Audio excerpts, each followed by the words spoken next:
Hello everyone, welcome back to the channel. So this is part number 6 of journal entries. आज की class के बाद general entry concept wise बिल्कुल खत्म हो जाएगी। इसके बाद अभी 2 लेक्चर और आएंगे जहां पर मैं आपको सिर्फ और सिर्फ एडवांस लेवल जनरल एंट्रीज करवाऊंगा। 40 जनरल एंट्रीज, ऐसी एंट्रीज करवाऊंगा जो आप कहोगे कि वाकई ये दमदार एंट्रीज हैं। और वो करने के बाद किसी मर्जी का पेपर, कहीं से मर्जी तुम अपनी दुनिया जहान के अपने आराम से गूगल स्क्रॉल करना, जो मर्जी क्वेश्चन पेपर उठा के बैठ जाना जनरल का, और ना हो तो मेरे को बता देना। एक भी एंट्री अगर ऐसी आ जाए कि जो मैंने नहीं करवाई तो मेरे को बता देना, मैं इंक्लूड कर लूंगा अपनी पीपीटीज में। ठीक है भाई, तो बेसिकली ऐसी होगी नहीं, डोंट वरी, कि एक भी एंट्री तुम्हें ऐसी देखने को मिल जाए जो मैंने तुम्हें ना पढ़ाई हो। सच बता रहा हूँ, 11th क्लास के लेवल तक की। आपको कुछ नहीं करना, ये अच्छे से करनी है। इसके बाद आने वाली 2 एडवांस लेवल और अच्छे से करनी है। फिर ना खाली पेपर पे साइन कर लेने हैं कि मेरा जनरल अब ठीक होगा। लेकिन ये सारे के सारे आपके नोट्स तैयार होने चाहिए, एक एक एंट्री बढ़िया तरीके से लिखी होनी चाहिए, तुम्हें कॉन्सेप्ट के साथ वो समझ आई होनी चाहिए। ठीक है, अगर ये प्रॉमिस कर सकते हो, और कर सकते हो का मतलब नहीं है करना ही पड़ेगा, तभी ये अकाउंटेंसी की जर्नी सफल होगी। अदरवाइज नहीं होगी। अगर जनरल नहीं आता और सोचो अकाउंटेंसी में सक्सेस मिल जाएगी, मैं लिख के देता हूं, मैं साइन करके दे देता हूं, नहीं मिल सकती। ठीक है, तो ये 6 + 2 एडवांस लेवल खत्म करो अच्छे से, और उसके बाद जनरल भूल जाओ, उसके बाद भूल जाओ, सब कर लोगे अपने आप। ठीक है, तो चलो ठीक है, शुरू करते हैं अपनी ये वीडियो। 6वां लेक्चर, लास्ट लेक्चर। इसके अंदर हम डिस्कस करेंगे सारी की सारी entries related to fixed asset. Fixed asset का खरीदना, फिक्स्ड एसेट का बेचना भी नहीं है, वो डेप्रिसिएशन के चैप्टर में आएगा। फिक्स्ड एसेट का खरीदना है, वो मैं करवा रहा हूं। दूसरी चीज हम करेंगे यहाँ पर ओपनिंग जनरल एंट्री और adjustment entries. Adjustment entries actually हमने कर ली है, लेकिन यहाँ पर एक रिवीजन कर लेंगे ताकि आपको और अच्छे से क्लैरिटी मिल जाए। ठीक है, जल्दी से शुरू करते हैं आखिरी के 3 टॉपिक्स। तो भाई सबसे पहले आपके पास entries related to fixed asset. Fixed asset की रिलेटेड एंट्रीज क्या होती हैं? देखो, फिक्स्ड एसेट का पहली चीज तो आपको पता होनी चाहिए, purchase of fixed asset. Fixed asset को परचेज करते हैं तो क्या होता है? फिक्स्ड एसेट की आपको नेचर पता होनी चाहिए। नेचर, इसकी नेचर बताने की कोई बात ही नहीं है। फिक्स्ड एसेट की नेचर क्या होती है? सोचो, फिक्स्ड एसेट की नेचर होती है एसेट, और एसेट का रूल तुम्हें पता है, बढ़ता है तो डेबिट। अब हो सकता है फिक्स्ड एसेट तुमने कैश में खरीदी हो, उधार पे खरीदी हो, कुछ भी करके खरीदी हो, तो मान लो कैश है वो, तो कैश क्या हो जाएगा? रिड्यूस हो जाएगा, क्रेडिट हो जाएगा। या कोई बंदा होगा तो बंदा क्रेडिट हो जाएगा कि उधार पे खरीदा है, तो मतलब आपका वो, आपने उसको पेमेंट करनी है, वो आपकी लायबिलिटी बन रहा है, तब भी वो क्रेडिट हो जाएगा। डजंट मैटर, समझते हो? यहां पर एक चीज ध्यान रखने वाली बात है कि, ध्यान से सुनना, ऑल द एक्सपेंसेस incurred, सभी खर्चे जो किए जाते हैं, टिल, कब तक? व्हेन, ये खराब इंग्लिश होगी ना, incurred टिल व्हेन, ये क्या होता है? incurred till asset is ready to use. कहते हैं कि वो सभी खर्चे जो तब तक किए जाते हैं जब तक एसेट आपकी रेडी टू यूज कंडीशन में ना आ जाए। All the expenses incurred till asset is ready to use are considered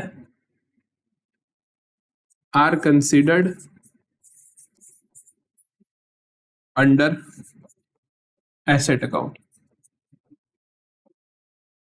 Sorry for tutti English, मेरा खुद को पसंद नहीं आ रहा, लेकिन ठीक है, लॉजिक क्लियर होना चाहिए। लॉजिक है कि सभी खर्चे जो किए जाते हैं तब तक जब तक एसेट रेडी टू यूज ना हो जाए, उन सबको आप कहाँ कंसीडर करते हो? एसेट अकाउंट में करते हो। एग्जांपल के तौर पे इंस्टॉलेशन,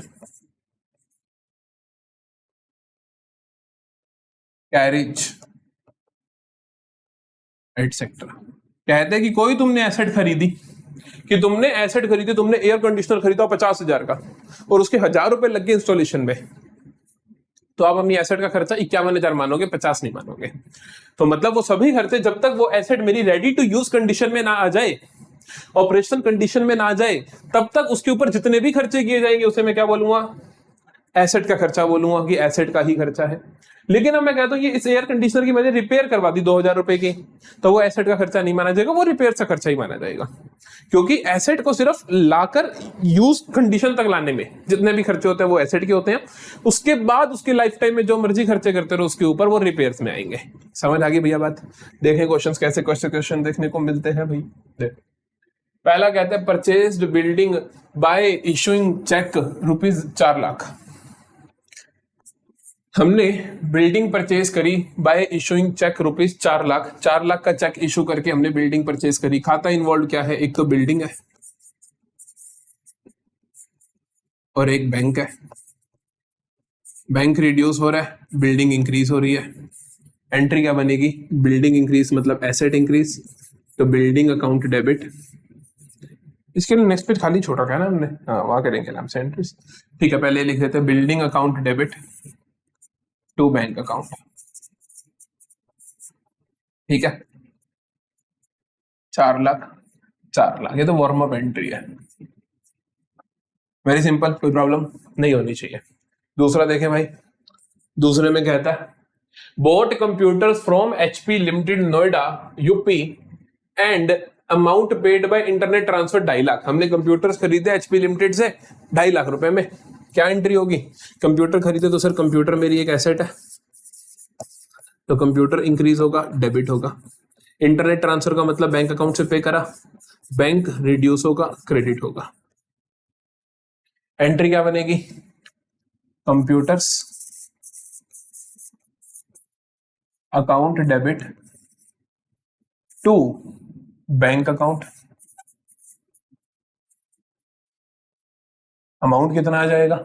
2,50,000 रुपए।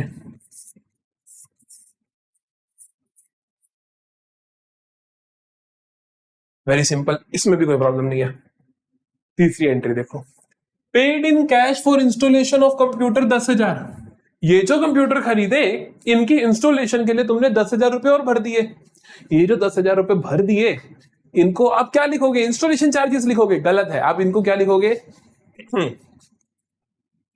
यहां पर भी खाता इन्वॉल्व, एक तो कंप्यूटर होगा और दूसरा बैंक होगा। बैंक लिखो, कैश लिखो, तुम्हारी इच्छा। बैंक रिड्यूस हो रहा है 10,000 से और कंप्यूटर इंक्रीज हो रहा है 10,000 से। यहाँ पे इंस्टॉलेशन नहीं लिखोगे, ध्यान रखना। किस तरीके से एंट्री पास करोगे, कैसे करोगे? Computer account debit to bank account. तो बिना इंस्टॉल करे आप यूज नहीं कर सकते ना, और यहाँ पे आप नीचे लिखोगे इंस्टॉलेशन चार्जेस पेड नरेशन में, यहाँ पे लिखना इंस्टॉलेशन चार्जेस ही। ठीक है, 10,000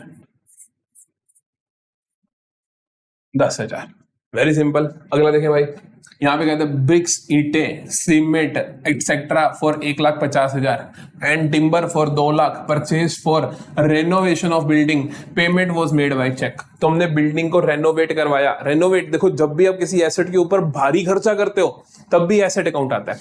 नॉर्मल रिपेयर करवा दी बिल्डिंग में, तुमने नॉर्मल रिपेयर करवा दी जी 50,000 की, कोई बात नहीं, 5,000 की, 10,000 की, 20,000 की। लेकिन जब तुम रिनोवेट कर रहे हो तो उससे बिल्डिंग की वैल्यू बढ़ रही है, वैल्यू अप्रिशिएट हो रही है, तब आप बिल्डिंग अकाउंट को डेबिट करोगे, एसेट अकाउंट को ही डेबिट करोगे। तो यहाँ पे आप ये नहीं करोगे ब्रिक्स, ब्रिक्स थोड़ी यूज कर रहे हो तुम, मतलब यूज इन द सेंस की ब्रिक्स थोड़ी रख रहे हो अपने पास, तो मतलब ईंटें, सीमेंट, ये सब टिम्बर, ये किस लिए यूज हुआ? बिल्डिंग के लिए। तो एंट्री क्या होगी इसकी? तो एंट्री होगी इसकी building account debit.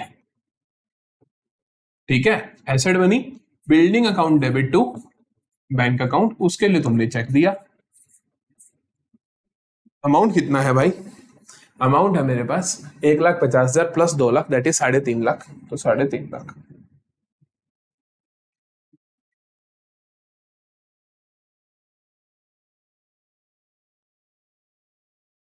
Got it?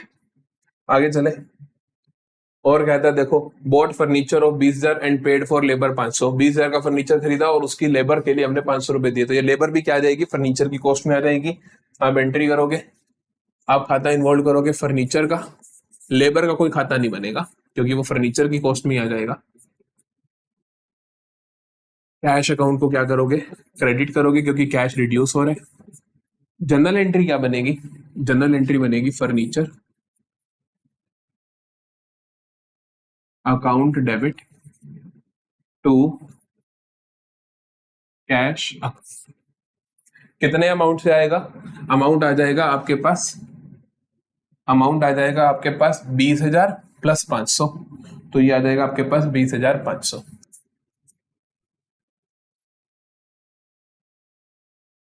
Sorted है कहानी, ठीक है।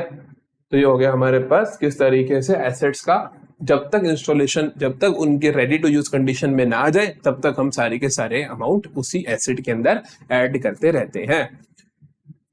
अगला टॉपिक मैंने आपको बोला था एडजस्टमेंट एंट्री। एडजस्टमेंट एंट्री में कुछ नया नहीं सीखना है, सिर्फ और सिर्फ ये सेम कॉन्सेप्ट हम पहले भी कर चुके हैं, हम द्वारा कर रहे हैं। जब मैंने आपको प्रीपेड एक्सपेंस कराया, आउटस्टैंडिंग करवाए, एक्रूड करवाया, एडवांस करवाया, वो सारी चीजें इसके अंदर है। एक दो नई चीजें देखने को मिलेंगी आपको, interest on capital, interest on drawings या फिर डेप्रिसिएशन, वो भी हम सीख लेंगे।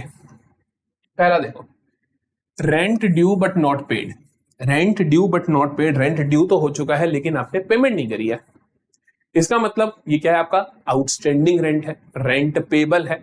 अगर तुमने पेमेंट नहीं करी तो मतलब कैश तो रिड्यूस नहीं हुआ।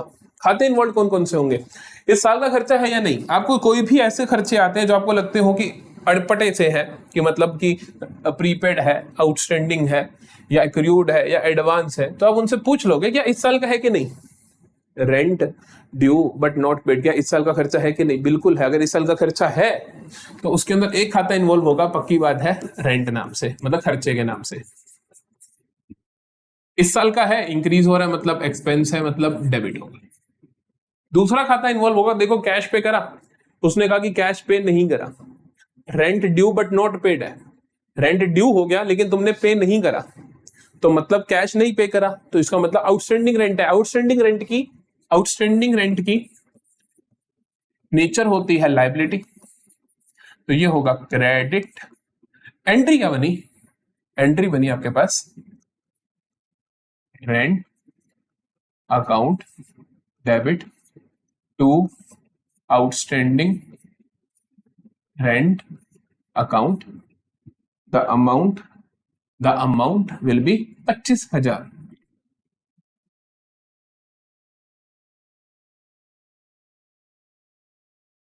सिंपल है कहानी।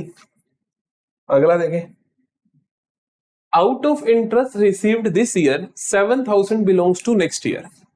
कहता इस साल जो तुमने इंटरेस्ट रिसीव किया है उसमें से 7,000 बिलोंग करते हैं अगले साल से।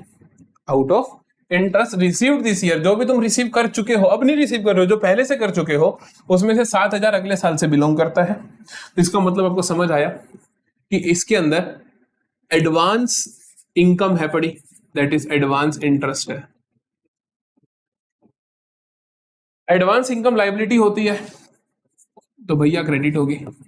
इसने कहा कि इस साल की इंटरेस्ट अर्न्ड इंक्लूड करता है, ये क्या कहा इसने कि out of interest received this year, जो इस साल तुमने रिसीव किया उसमें 7,000 अगले साल का है, तो इस साल का तो वो नहीं है, तो इस साल का इंटरेस्ट रिसीव्ड आपको घटाना पड़ेगा, कम करना पड़ेगा कि इस साल का नहीं है भाई। तो हम क्या करेंगे, इस साल के इंटरेस्ट रिसीव्ड को रिड्यूस करेंगे। इनकम को रिड्यूस करते हो तो वो क्या होती है, इनकम को रिड्यूस करते हो तो वो क्या होती है, डेबिट होती है। जनरल एंट्री क्या बनेगी, interest received account debit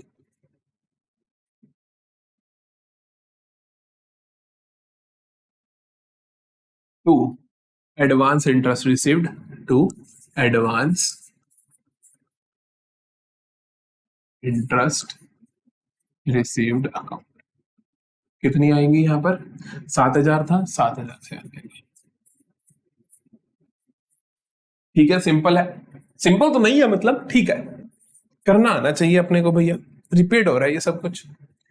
provide 15% depreciation on furniture costing 2,50,000। 2,50,000 का फर्नीचर है, उसके ऊपर 15% डेप्रिसिएशन प्रोवाइड कर दो। जब भी आप डेप्रिसिएशन प्रोवाइड करते हो तो डेप्रिसिएशन अकाउंट खुद डेबिट होता है और एसेट रिड्यूस होती है। डेप्रिसिएशन एक खर्चा इसलिए डेबिट होता है, और एसेट रिड्यूस हो रही है इसीलिए क्रेडिट होती है। तो दो खाते इन्वॉल्व होंगे, एक डेप्रिसिएशन और एक फर्नीचर। डेप्रिसिएशन क्या है आपके लिए, डेप्रिसिएशन एक खर्चा है, एक्सपेंस है, इसीलिए डेबिट होगा। फर्नीचर एक एसेट रिड्यूस हो रही है इसीलिए क्रेडिट होगी। ठीक है, फर्नीचर एक एसेट रिड्यूस हो रही है इसीलिए क्रेडिट होगी। तो यहां पर हम क्या करेंगे, डेप्रिसिएशन अकाउंट डेबिट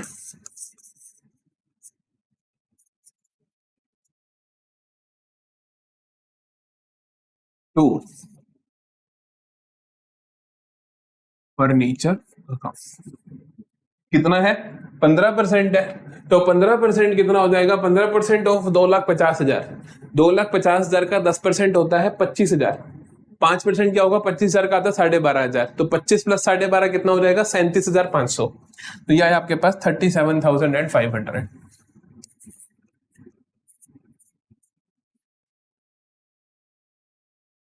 सॉर्टेड है कहानी, ठीक है। अगला देखो, received commission of 25,000 out of which 10,000 belongs to next year. आपने 25,000 की कमीशन रिसीव करी जिसमें से 10,000 बिलोंग करती है अगले साल को। इस केस में और 7,000 वाले केस में फर्क है, उसका मतलब है जो ऑलरेडी रिसीव कर चुके हो उसमें से 7,000 नेक्स्ट ईयर को बिलोंग करती है। इसका मतलब अभी 25,000 रिसीव कर रहे हो उसमें से 10,000 अगले साल से है। अभी 25,000 रिसीव कर रहे हो जिसमें से 10,000 अगले साल से रिलेटेड है। ध्यान से सुनना क्या होगा, अभी तुमने 25,000 रिसीव करे तो मतलब कैश अकाउंट डेबिट होगा 25,000 से, जिसमें से 10,000 अगले साल से बिलोंग करती है, तो जिसमें से एडवांस कमीशन है तुम्हारे पास 10,000 की, और 15,000 क्या है, इसी साल की कमीशन, इसी साल की इनकम जो होती है वो उसी इनकम के खाते में जाती है, तो कमीशन रिसीव्ड अकाउंट में जाएगा, इसमें 15,000। एडवांस कमीशन तुम्हारी लाइबिलिटी है इसलिए क्रेडिट होगी, कमीशन रिसीव्ड क्रेडिट होगी, क्यों, क्योंकि ये तुम्हारी इनकम है। रूल जरूर पता होने चाहिए कौन सा क्यों डेबिट क्रेडिट हो रहा है, ताकि कभी भी आप कंफ्यूज ना हो, ठीक है। तो यहां पर हमारी एंट्री क्या बनेगी, ध्यान से देखो, कैश अकाउंट डेबिट, कैश आ रहा है 25,000 का, to commission received account, commission received में हम उतना डाल रहे हैं जितना हमारा इस साल का कमीशन है जो कि 15,000 है, और जो एडवांस कमीशन है वो मेरा एडवांस कमीशन के अकाउंट में जा रहा है, ठीक है। 10,000 का वो 10,000 मैंने एडवांस कमीशन अकाउंट में डाल दिया, as simple as that. Sorted है जी पहले 4 केसेस, कोई प्रॉब्लम तो नहीं है। अगले में चले, देखो, goods used in making machinery costing 5,000, sale value 7,000। Similar question मैंने आपको पिछली क्लास में भी करवाया था कि जहां पे हमने गुड्स यूज किए थे फर्नीचर बनाने में, अगर आप मशीनरी बनाने में कर रहे हो तो कुछ नहीं होगा। यहां पर क्या होगा, मशीनरी तुम्हारी एसेट है तो मशीनरी बढ़ जाएगी, तो machinery account debit. Goods reduce हो गए तो मतलब परचेजेस अकाउंट क्रेडिट, गुड्स का रिड्यूस क्या होना है, परचेजेस अकाउंट। कितना आया, 5,000, 5,000। समझते हो यहां तक पूरी बात को, कोई प्रॉब्लम यहां तक कि goods used in making machinery costing आराम से हो जाएगा। अगला करें, अलाउड इंटरेस्ट ऑन कैपिटल। आपने 5,000 रुपए का इंटरेस्ट ऑन कैपिटल अलाउ करा, 5,000 रुपए का इंटरेस्ट ऑन कैपिटल अलाउ करा, तो यहां पे एक खाता इन्वॉल्व होगा इंटरेस्ट ऑन कैपिटल। अब ध्यान से सुनना क्या होता है इंटरेस्ट ऑन कैपिटल। जब तुमने इंटरेस्ट ऑन कैपिटल अलाउ करा, इंटरेस्ट ऑन कैपिटल का मतलब होता है जो मालिक ने कैपिटल लगाया है उसके ऊपर बिजनेस उसको ब्याज दे रहा है। बिजनेस मालिक के लगाए हुए पैसे पे ब्याज दे रहा है, तो बिजनेस के लिए क्या है, खर्चा है ना, बिजनेस को ब्याज देना पड़ रहा है तो बिजनेस के लिए खर्चा है, तो इसलिए इंटरेस्ट ऑन कैपिटल डेबिट होगा। मालिक को देने का जरिया क्या है, मालिक को कैश में नहीं दे रहा था, मालिक को जब पैसा देना होता है तो हम उसके कैपिटल को इंक्रीज कर देते हैं। हम कहते हैं आपकी कैपिटल जो बिजनेस में लगा हुआ पैसा आपका 1 लाख नहीं है, 1,05,000 है, इंटरेस्ट ऑन कैपिटल भी उसमें जोड़ दो। तो हम क्या करेंगे, 2 खाते इन्वॉल्व होंगे, एक तो इंटरेस्ट ऑन कैपिटल और दूसरा capital. Interest on capital expense है इसलिए डेबिट होगा, कैपिटल इंक्रीज हो जाएगी इसीलिए क्रेडिट होगी, क्योंकि ये आप क्या कहोगे कि इंटरेस्ट ऑन कैपिटल खर्चा और उसकी कैपिटल इंक्रीज कर दो कि ये लो हमने आपको इस तरीके से पेमेंट कर दी, कैश नहीं दिया, आपकी कैपिटल इंक्रीज कर दी। एंट्री क्या होगी, interest on capital account debit to capital account. कितना आ जाएगा, इंटरेस्ट ऑन कैपिटल इस डेबिट हो रहा है 5,000 से है तो 5,000 5,000, एज सिंपल एज दैट, ठीक है भाई। अगला है इंटरेस्ट ऑन ड्रॉइंग्स का, तो कहता है interest on drawings to be charge amounting to rupees 3500। 3500 से इंटरेस्ट ऑन ड्रॉइंग्स।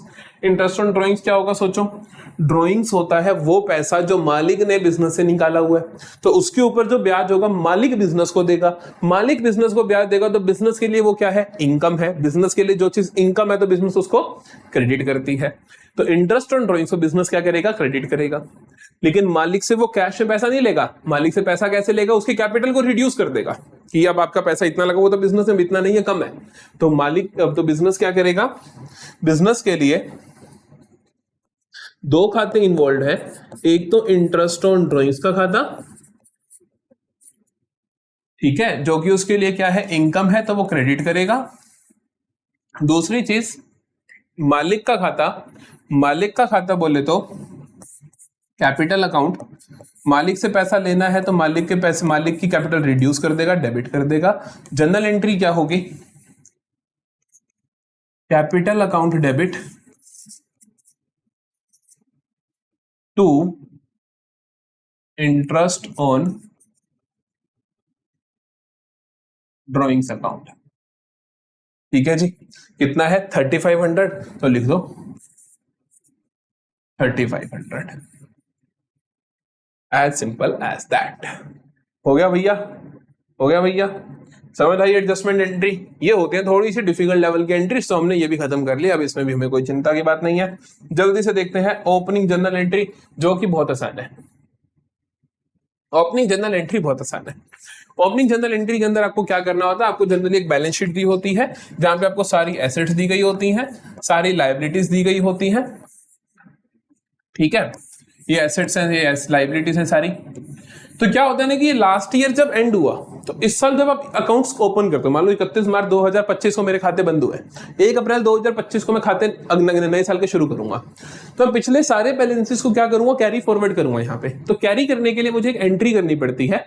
सारी एसेट्स को अपनी बुक्स में लाने के लिए मैं उनको डेबिट करता हूँ, लाइबिलिटीज को बुक्स में लाने के लिए क्रेडिट करता हूँ। तो मैं कुछ नहीं करना, बहुत आसान है, बहुत आसान है। हम क्या करेंगे, सारी एसेट्स को डेबिट करेंगे। तो एसेट्स को डेबिट करोगे, सारी की सारी एसेट्स को, that is cash account debit, cash account debit. Bank balance ला कैरी कर रहे हो तो bank account debit. Stock account debit, सारी की सारी एसेट्स को आप डेबिट करोगे। Furniture account debit,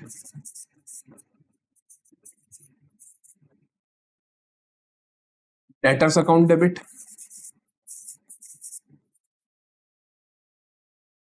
building account debit.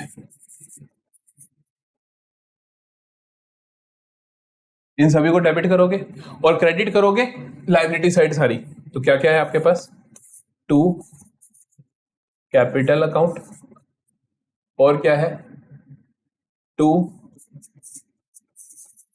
Loan bank से, to creditors, to outstanding rent, to bills payable.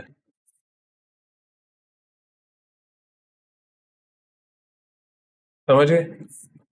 तो आप क्या कर दोगे, सारी एसेट्स को डेबिट, सारी एसेट लाइबिलिटीज को क्रेडिट, जो भी अमाउंट है वो सारे के सारे लिख दोगे। क्या क्या अमाउंट है देखो, कैश इन हैंड है 10,000, 20,000, 25,000, 15,000, 35,000, 80,000। क्रेडिट कर दोगे सारी की सारी 1,40,000। क्रेडिटर से आपने 30,000, 5,000, 10,000। बस total of asset, total of liability same होना चाहिए। ध्यान रखना, सिंस हम बैलेंस शीट से उतार रहे हैं तो बैलेंस शीट का टोटल सेम ही होता है, तो कोई प्रॉब्लम वाली बात नहीं है। यहाँ पे 185 भी बन रहा होगा। In case you need a balancing figure. कई बार क्या होता है, हमें ना बैलेंसिंग फिगर की नीड आ जाती है कि टोटल एसेट, क्योंकि ना देखो यहां तो मैंने बैलेंस शीट दी है तुम्हें, कई बार वो बैलेंस शीट ना देके कुछ एसेट्स लिस्ट कर देगा, कुछ लाइबिलिटीज लिस्ट कर देगा। और तब हो सकता है तुम्हें पता चले कि टोटल ऑफ डेबिट और टोटल ऑफ क्रेडिट बराबर आ ही नहीं रहे, तो आपको बैलेंसिंग फिगर की नीड पड़ेगी। बैलेंसिंग फिगर क्या होता है, देखो एसेट साइड में अगर आपको कुछ बैलेंसिंग फिगर चाहिए तो वो आपके लिए होगा गुडविल। लायबिलिटी साइड में कोई बैलेंसिंग फिगर चाहिए तो वो क्या होगा, कैपिटल। लेकिन if capital is already given